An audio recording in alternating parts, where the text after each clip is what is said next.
Hi guys, so itong project ko na to way back 2023, permission to post with my clients.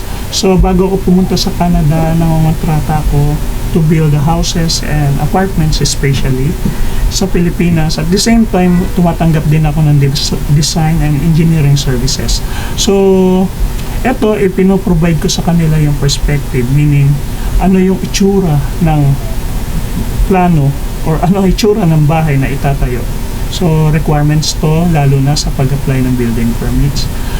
Hindi kayo makapag-apply ng building permit without perspective.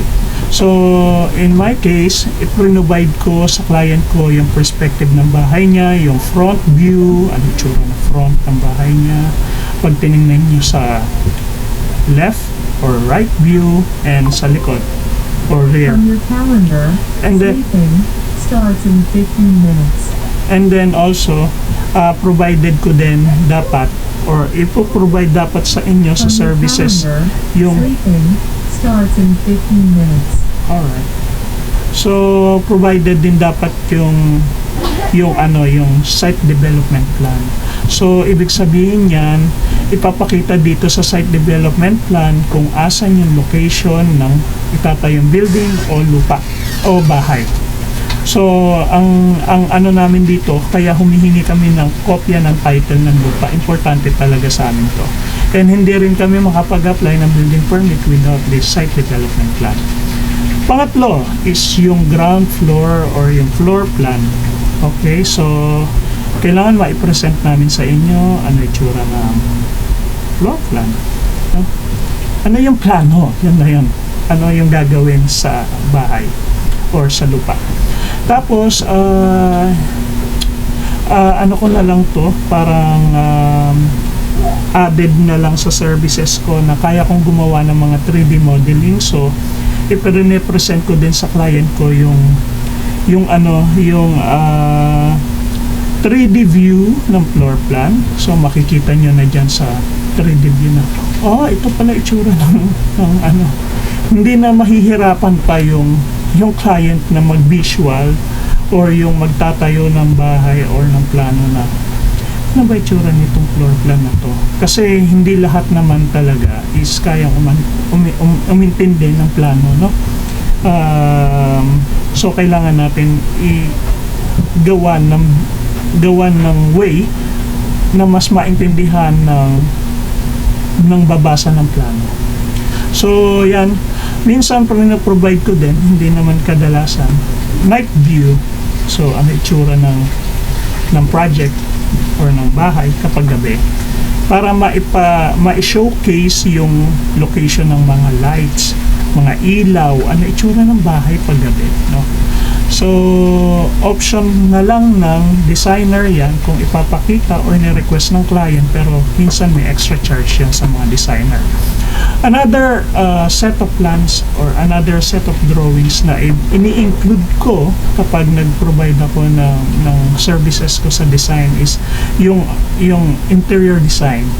So, since hindi na to covered ng services dapat sa plano, pero kung marunong mag-visual, maggumamit ng marunong mag-design interior, yung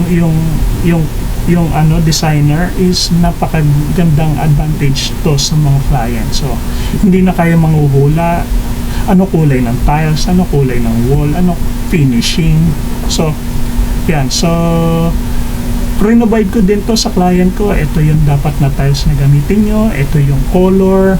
Gusto nyo ba to? So, ini-explain ko lahat, no, ng possibilities. At the same time, kapag nagbibigay tayo ng plano or ng set of plans, dapat meron niyang elevation dahil hinindin yan sa pag-a-apply niya ng building permit. So, yan.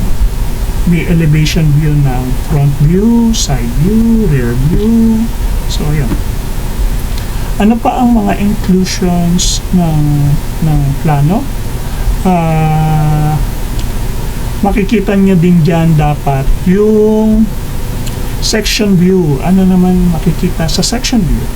Sa section view, mapapansin nyo na kita dyan yung loob ng bahay, no? Pag kinat nyo yung plano, hinati, ganun, in-slice, gumamit kayo ng kutsilyo, hiniwa nyo yung bahay. So makikita nyo na, mas maiintindihan nyo lalo yung layout ng bahay kung meron kayong sectional view.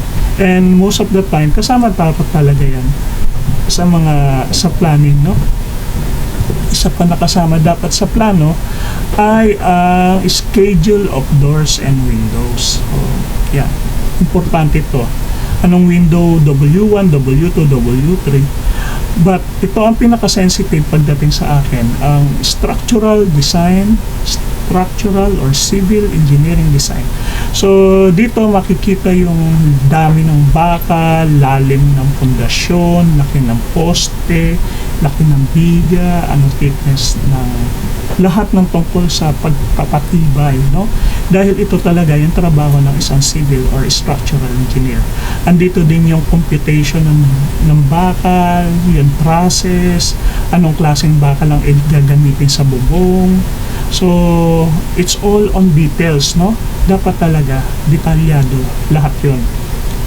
And yun ang trabaho namin, yun ang binabayaran nyo sa kapag nagpa-design kayo sa mga architects and engineers, especially civil engineer. Ito talaga yung portion na para sa amin. And at the same time, dapat provided din ang design, calculation, and electrical computations ng bahay.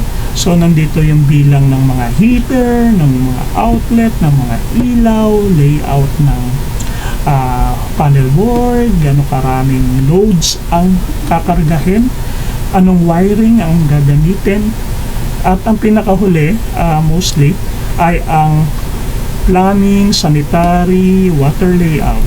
Yun. So, dito naman mga master plumber at alam ko mechanical engineer is pwedeng pumirma dito sa section na to.